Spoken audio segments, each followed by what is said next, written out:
over their cell phone or something like that. But are we having no communication, and how do we then go from there? And what do we need to be doing next? So a lot of it's that initial contact that's so important, and the sooner we're involved, the better. What are some of the challenges when it comes to missing persons? Because I can, I can imagine that there are challenges. Certainly, sure. Yeah. I mean, there obviously, no doubt. I mean, it's a challenge. Usually, people initially are looking on their own before they even contact us, depending on the case. But family, have you seen so and so? Or I came home, they weren't here. Where are they? Something to that effect.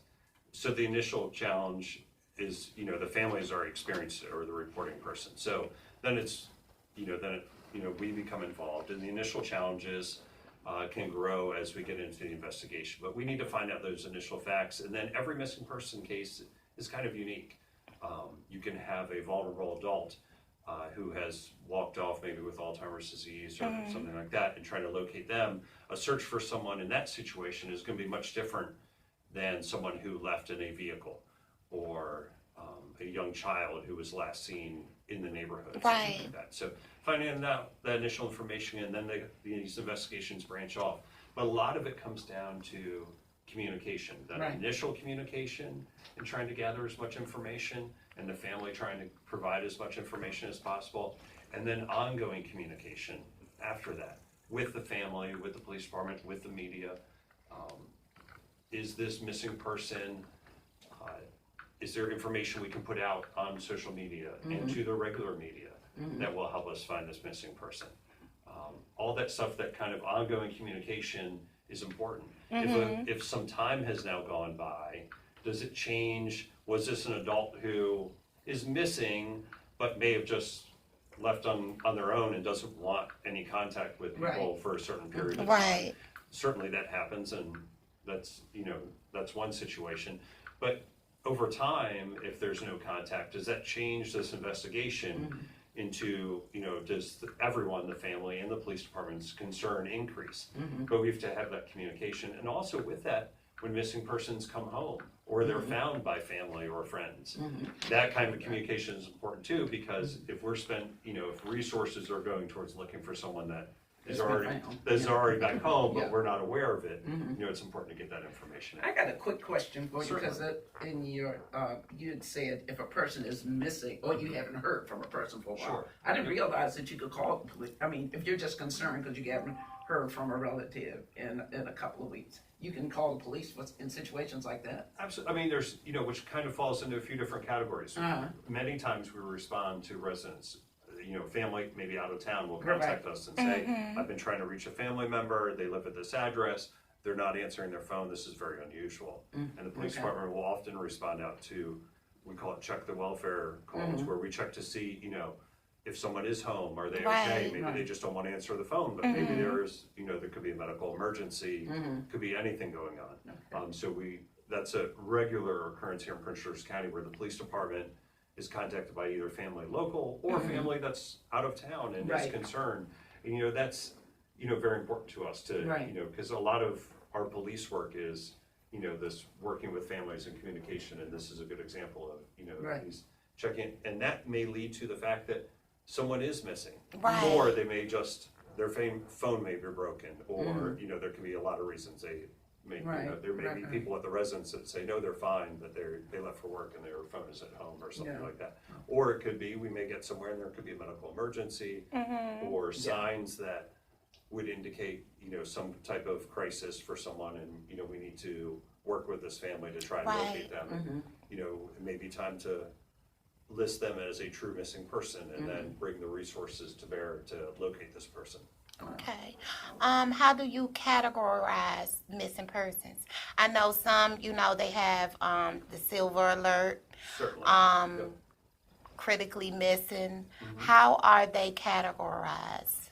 Well, for the police department, there's two main categories. There's regular, I guess you would say almost regular missing persons, and then critical missing persons. And there's a lot of factors of how someone becomes listed as a critical missing person. But we'll say a regular missing person could just be an adult who hasn't come home from work yet. You know, Okay. they were supposed to be home at 5, they haven't made it home yet. Family wants to report them missing, you know, and obviously that's an important part. We do that. We can enter their information into our databases, you know, and that way if we have contact with them, it's easy for us to let them know your family is looking for you. This is, you know, they're concerned about you. Now, critical missings, and people can easily go from being a regular missing, it can become a critical missing, or it Okay. might start as a critical missing. You know, a young child, a 4-year-old child that has disappeared from a playground or a backyard is obviously very concerning to family. Right. And there's, you know, so that, you know, or somebody with Alzheimer's, where they're not going to be able to take care of themselves, or maybe medical conditions. You know, there's a lot of factors that come into play when the police department, as a police department, is trying to determine, is this a critical missing? Do we need a command post? Do we need to be doing active searching of the neighborhood, you know, maybe for a small child? Or is this you know, more of a regular missing person, someone who hasn't come home from work or didn't make it to work on time today and their work is concerned about them? So we try and look at all these factors, and then as we go through, does it evolve into a critical missing, or do new factors arise? Maybe the family has heard from someone, so they're still missing, but a friend or family has seen them or heard from them, and they express that they don't want to be found. And yes, they're still listed, they may still remain missing in some cases as a missing person, but does it let us know, okay, we don't need to use all those resources as if we think there's a criminal, you know, some type of crime is occurring, or that they're in danger. And so we, you know, some people who may start off critical for one reason or another, you know, could, you know, even be not critical once, you know, if they have made contact and said, you know, I'm fine, or something like that. You know, obviously, we still want to make sure and verify that, those kinds of information. But, you know, the critical missings are often what you see on the news and the media and social media. And obviously, we want to find anyone right away. For the critical missings, whether, you know, it's a young child or a teenager, or, you know, any medical condition. Do they have autism, or do they have Alzheimer's? You know, these factors all come into play, and, you know, help us determine which direction do we go in with this investigation.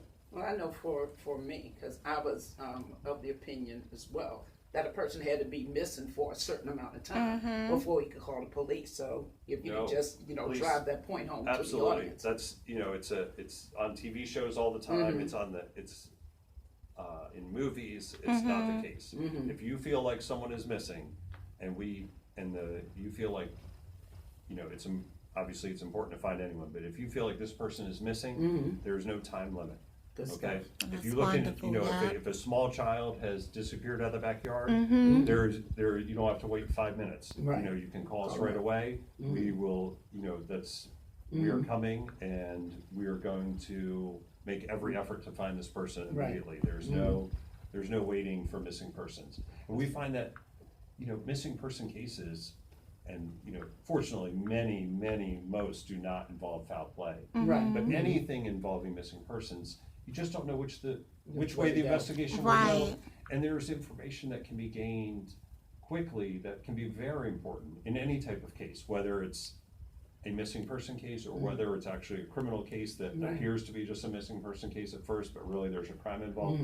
Any of that, the sooner we're involved, the better, I would say always. So, you know, and the sooner we can be involved. So please don't wait. If someone is missing, child, adult, there's no age limit. There's no too young, too old. Call us. We're happy to come out and begin our investigation and help out. What other resources do law enforcement have working along with you all to help find missing persons? Is there any other resources? There are a lot of resources. I mean, there are community groups that are very involved with missing persons. There's social media that, you know, can involve those community groups as well, which is very important. There's the regular media, obviously, is a very important part of it.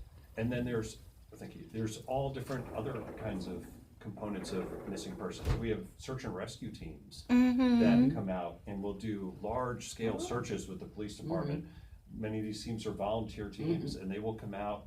They have specially trained dogs. You know, as the police department has bloodhounds and other dogs we can use to help locate people, but, you know, the police department resources are wonderful, but when you can bring in volunteers, it can even, you can expand the area that you can search, and you cover lots of ground if you're using, all these different canine teams, looking and trying, the dogs are scenting from articles from the person who's missing scent. Any of those things can be a huge asset. The police department, obviously, we have our helicopter units that can observe things from above and look for missing persons. So there's a lot of resources that the police department has, as well as teaming up with the community. And even the family, I feel like, can be an important part of missing person investigations. I recently was at a missing person investigation, 16-year-old child with autism. That was missing. And the Tony family Rose. and the family was so wonderful. There was, such great outpouring of the family, and the family was checking, different locations for us, and checking, the open stores, 7-Elevens and things that were open in the area, and kind of just keeping the word going and spreading it on social media. And really, that's what brought him home was the media coverage and the social media coverage by the different groups, the family, and I can't, I couldn't pinpoint one in particular, but the person who saw this young man saw him from social media, had seen him on social media, and saw him walking down the road. I mean, this young man had been walking for hours, 24 hours basically, on foot, walking, and is this the young man that was found in Howard County? Yes, had walked all the Tony way, Rose. had walked all the way from the area of the DC line, but in Prince George's County, all the way up into Howard County, 20 some miles on foot walking. But it was someone who had seen his picture on social media, on the news coverage, saw it, was concerned, picked up the phone, called the police, and we were able to get him and his mother together minutes later. I mean, it was wonderful, to be able to have that and get him into safe hands. So that's, but the sooner we're contacted, the better. The sooner we can get that information out to the media and to social media, and the longer we wait, the further, obviously, people can walk or go or travel or anything. Yes. You just don't always know what, and at the same time, we were doing this extensive ground search with, I think we had 6 canine teams searching. We searched, I think, 300 or 400 acres of, along with us and our partners with Park Police, that searched all this area where he lived at. And it was really, a wonderful effort by, everybody, including his family. And I think just members of the community came out. I mean, everybody wanted to find him and make sure he was home safe. And I feel like that's what it's all about. That's how we get people home. And that's how we, get these missing people back to where they belong and back home. Let's talk about how families can keep their loved ones safe, especially when it comes to children. To prevent a child going missing. Absolutely. What's important? There's things, there's things that we can do, in case they go missing. Obviously, I think it's really important people have up-to-date photographs of family members and friends, and small children, that may be easier than young adults, may not want to have their picture taken all the time. But I think it's important to keep, have good photographs of people, so we can spread someone's photograph around through the community, through social media, so people have someone to actually look for, and not just a description of someone, but an actual photograph of someone. A lot of people will have their children or even adults will get their fingerprints done, and that's kept on file, so that we could, match up fingerprints to someone, in these kind of long-term cases. Sometimes it's important, to have fingerprints. But what can you do for someone, how do you keep people safe or not missing? And I feel like a lot of that's just being involved with each other, being, family being together, children not being alone, when kids are going to go play, siblings go together or friends go together, Take a buddy. And I feel like that holds true for adults. Adults going out on the town or going out and about. It's safety in numbers. We come together, we leave together. Absolutely. You go somewhere with your friends. If you're going out for the night, you go somewhere with your friends. All the friends leave together. Everybody makes sure they get home safe, and I think that's an important part. Because these investigations can start with someone who's been out for the night and kind of disappeared while they were out with friends, and they may be fine, but it can take hours to locate them after that. So I feel like even just walks in the neighborhood, grab a neighbor, grab a friend, it's, do these things together, and I feel like safety in numbers, no matter what you're doing, no matter where you live, it's good to be with people. Yeah. And I feel like it's good for other people anyway, so it's a win all the way around. Yeah. Amber alerts. Certainly. People have this misconception that every child that goes missing, or every adult, every person that goes missing, an Amber Alert is supposed to be issued. Certainly, right. Explain the dynamics of an Amber Alert. How does that work? What do we use an Amber Alert for when it comes to missing persons? Now, Amber Alerts are very specific, and it's come about through, unfortunately, some bad things that have happened in the past, and realizing we need to get that information out there, but also that we need to make sure that, it can't be Amber Alerts every 15 minutes for every single case. Right. So what they've decided, and, obviously much above me, is that what's through the government has come up with a plan that Amber Alerts are a wonderful thing. We're going to use them for in situations where we feel like children are in what we'll call physical danger. We think they've been kidnapped. Right. We have some information that we can give the public. Maybe even just a vehicle description and a partial tag, and we'll say like a kidnapping case.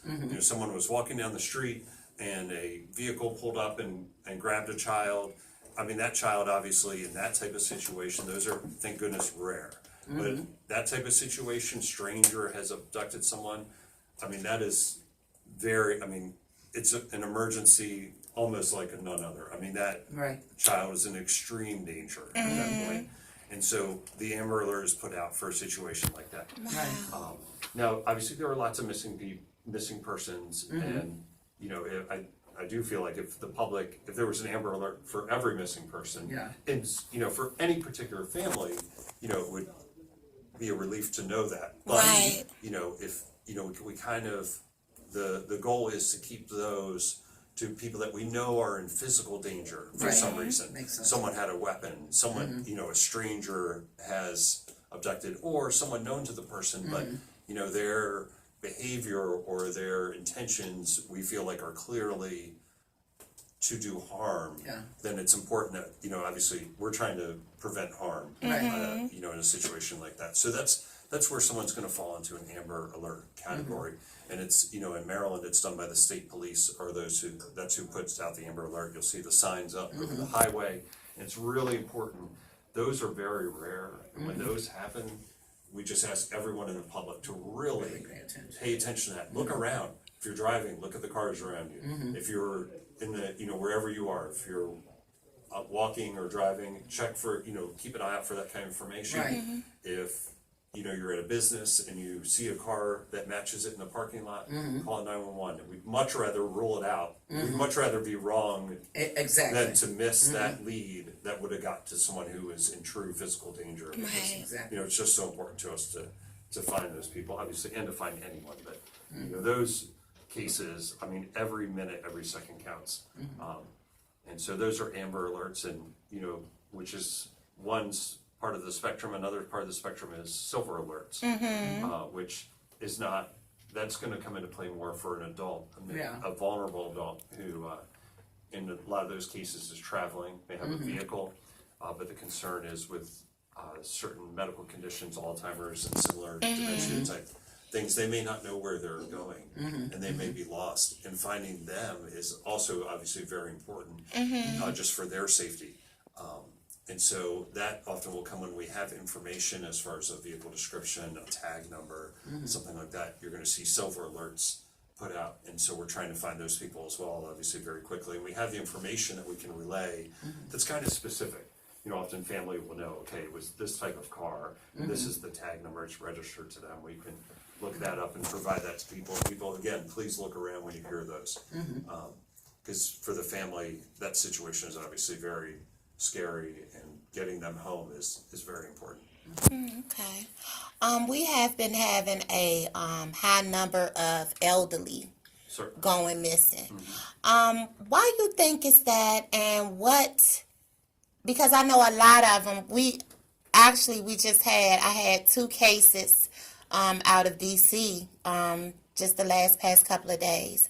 They have been, well, one of them have been found, left from her private home, but the other one left from assisted living facilities. Somebody was missing from the assisted living. Assisted living, they go missing from them places all the time, and it's a problem. You know, I it's thought a they had security and all that. They kind of are stuff. supposed to have that, and that's what I'm saying. You know, it's people are not doing their jobs. Yeah, and it's making it hard for law enforcement, for, you know, the community to go out and find, because they're not doing their job. Right. These people are supposed to be watched. I thought it was supposed to be like security and things of that nature, where, you know, they supposed to check in and check out, because I just went into assisted living facility, and, you know, but I don't understand, because it's been a lot of elderly going, you know, just leaving. It's definitely an ongoing issue. I think it's an issue that won't really go away, unfortunately. And, you know, I feel like those cases, even the person who's in an assisted home or living at home or wherever they're living, you know, those situations, those medical conditions, the Alzheimer's and the dementia, is kind of an evolving process for someone to go through. Right. So someone who is okay this month and can be in certain living conditions and they have, you know, may live at assisted living, but it might be very, you know, minimal. They may take care of things and can come and go as they please, and you know, just need some assistance. You know, that can evolve over time, and it will certainly change. And I feel like that can be a real challenge, because what was okay today, someone even driving or getting around or going to the store, that can evolve. And for the family, it can be the realization when the person has gone missing that things have changed and we need to do things differently. Exactly. But it's not necessarily, it's not like a light switch on and off. You know, that today it's so clear that, you know, we need to change our operation. And so we do find this is obviously a serious situation. Yeah. And, what can be done better to prevent that? I'm speaking of, you know, the assisted living facilities. What can they do better to, you know, try to prevent this? Because it can be done. Absolutely. No, I agree. I think it's, even in someone who's living at home, I think it's a communication issue. And in evaluation, the family has to talk about this. Yeah. Right. And You know, and families don't like to talk these are about hard that. conversations to have, and they're hard conversations to have with someone who is older. You know, I feel like these are difficult conversations. Right. Are you going to keep driving? You know, should you be able to drive? Can you go to the store on your own? Can you walk to the store on your own? You know, things like these, and obviously, you know, these are a real challenge for families and for any housing where someone's living. Exactly. And I feel like, you know, people have to speak to the staff there, you know, because what is okay today for someone, and the staff may feel like, okay, it's fine for them to walk to the store. Right. Or, you know, that may be the situation today. A month from now or a year from now, it might be a very different situation. I feel like we have to communicate and make sure that everyone is on the same page, and to deal with those kinds of challenges. But I feel like those, again, it's communication. It's really the start. And as those challenges arise, you know, is it time to take away car keys or you know, having access to just leave on your own and not with someone else? You know, a lot of times these can be solved with, okay, we're going to go together. You know, obviously. I like that safety and numbers. Safety and numbers applied everywhere. Yeah. You know, technology can help us. There's watches and other items you can get someone who is older and having trouble. You know, you may have trouble locating them at times. That will provide locations to the family members and could then provide information to law enforcement as to where they are. And I think that's a good step. You're talking about that, putting that shit, getting it from Best Buy and putting it into somebody's wallet, or, you know, an elderly person's wallet. You remember that? Yeah, I forgot who it was, because we did. I'm gonna try to find, because I got the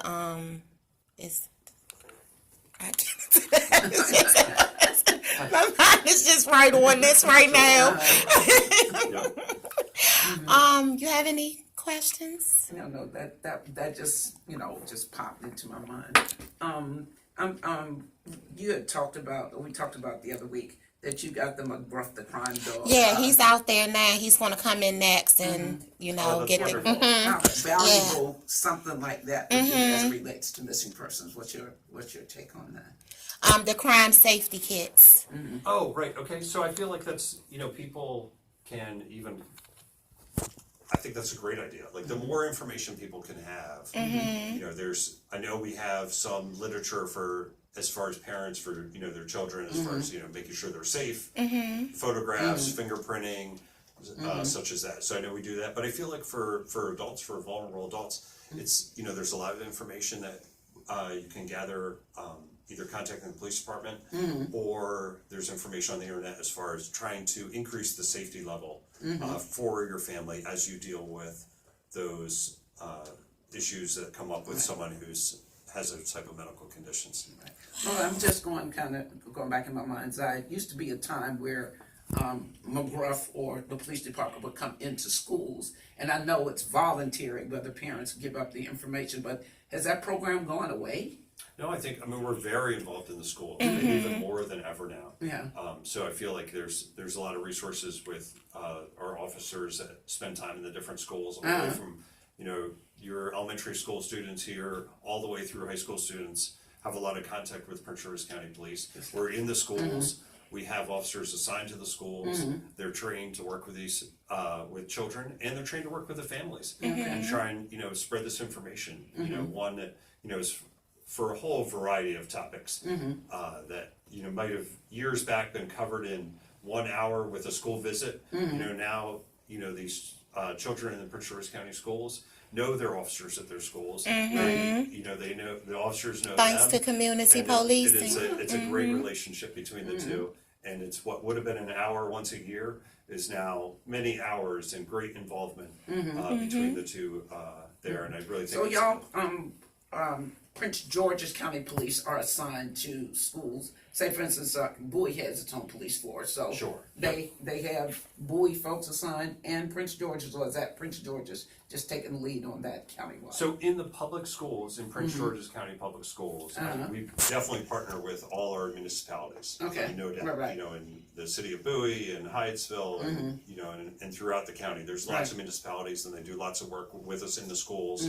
Obviously, we take, great pride in our schools here in Prince George's County. We're very involved with all our schools in Prince George's County. So if you go to a public school in Prince George's County, you probably know one of the police officers from Prince George's County Police, and you may very well know one of the officers from whichever municipality, if you live in a municipality or the school that is located there. There's lots of contact there too, but obviously the police department has a great relationship with the schools and with the students, and it's real positive throughout the, no matter where you live in the county. Do they ever come in and do assemblies just to acquaint themselves with the entire student body? Because my grandchildren would tell me something like that, Certainly. and they haven't. So I don't know about specific assemblies, and I think that it's kind of spread out. So there's as you get into the high school and middle schools, there's officers who are in the schools more. Yeah. When you're talking about the younger schools, the elementary schools and stuff, you have officers who are assigned to multiple schools. Because obviously there's different things that arise, there's different concerns, there's different issues. Between very young children to high school age children, and they're so you may have one officer assigned to several elementary schools versus a high school where each morning there's one or two officers who are there at that school from the minute school starts, and they don't leave until dismissal. Till dismissal, and it's just a different in elementary school it's different dynamics. Absolutely. We have 190 active missing person cases in the whole state of Maryland. Okay. Which we have a very small percentage here in Prince George's County out of that 190 Sure. in the state of Maryland. Here lately in the past couple of years, because I know working with a lot of different cases statewide, I noticed that in some states it has been an increase in missing persons. What would you say about Prince George's County? As whether it's been an increase or a decrease, I would say, that's a very good question. I wouldn't say there's really been I think really no big increase in missing persons or any major decline in missing persons. Right. Families consider people missing for a variety of reasons, or people are not home for a variety of reasons. Right. And they contact us. I feel like the communication has certainly improved. Right. So I feel like people are happy to contact us right away. They're not waiting 24 hours. They're contacting us right away. So we may have I would say we definitely have a large number of missing person reports that come into Prince George's County Police. I wouldn't say, every day, but probably almost every day people are reported missing to us. But the good news is that many of those are resolved very quickly. Quickly, yes, Very, yes, very indeed. quickly. And so we don't have a large number of what I call long-term missing persons. And we try to work with the reporting people, with families, to try and determine, what's really going on as we go through this investigation, even if it's just an adult who there's no signs or things that make them listed as a critical missing person, but what's going on, what's behind this, where's this person being missing reported from. At times we've had some of our reports have been missing persons, someone hasn't shown up for work, and Right. And in some ways that can be very concerning. Right. But in other cases we find the person just didn't want to work there Work that anymore. day. Right. and they don't want to answer the call, they don't want to deal with the boss. Their solution was just not to go back to that job. They found another job, they found a better situation for themselves, and they're just not going back. Right. And yet that person, the work is concerned, and that person's report is a missing person. And that can take some time Right. to kind of decipher, because that work or business may not really have that much information as far as how do we even find this missing person. Exactly. So we work and try to determine which direction we need to go in, and such. But so I wouldn't say necessarily an increase or decrease here in Prince George's County. It's going to be an issue that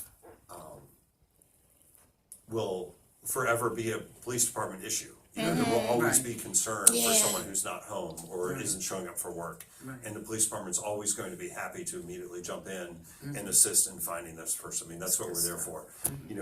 I certainly wouldn't think, and I'm not seeing it, that we're having any type of increase in Right. missing persons involving foul play. I just thought that, I thought I was, just tooting my own horn because I haven't seen an increase out here.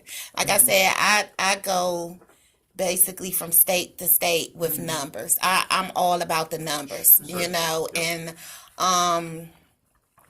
haven't seen one out here. And I know that we still have the 190 in the whole state of Maryland, and Well, if you don't want to toot your own horn, I will. Be.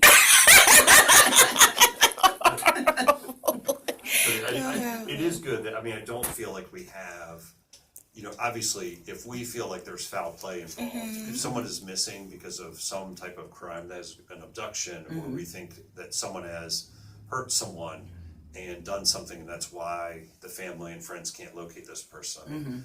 Fortunately, those cases are not what I would say the norm here in Prince George's Right. County. Exception. And those are cases, obviously, that we want to be on top of Right. from minute one. And it's not always, it may, there are situations where the crime has already happened. Right. And they're, long before anyone called 911, long before family even realized realized someone they was were missing. gone. The crime has happened, but we need to find out what has happened Right. as a police department and as a community. We need to find out what has happened and go from there. Right. So the sooner we're contacted, the better. Any last words? Oh, that's a very good question. I have I'm full of last words, I'm sure, but I don't want to take up too much of your time with your listeners. But please contact us. If you're concerned, please contact us. As the investigation goes on, please stay in communication with us. It's important for us. Stay in touch with us. If your numbers have changed, stay in touch with us so we can reach back out and communicate. Update people. And Right, so, right. we can be updated on information the family has heard, and then we can update the family. And please, for just the listeners, people who don't have a family member missing or don't have anything going on with an investigation like that, please, when it's an Amber Alert, a Silver Alert, when it's in the news, when it's on social media, the police department's looking for this person, it's very important for people to contact us if they think they've seen something, if they think they know some information, if they're hearing some information that would be helpful to us. Any of that stuff's important. The families, even teenagers who don't want to go home or whatever the reason is, it is so concerning to the family that any information we can get that can help these families is crucial. Any information, and the sooner we can get it, the better. We find, later sometimes people will have heard something or seen something and they want to bother us or anything like that. Please let us know, pass that information along, and that way we can, move these case laws and get people home as quickly as possible to where they belong. Now, I know this may not directly deal with missing persons, but can you tell the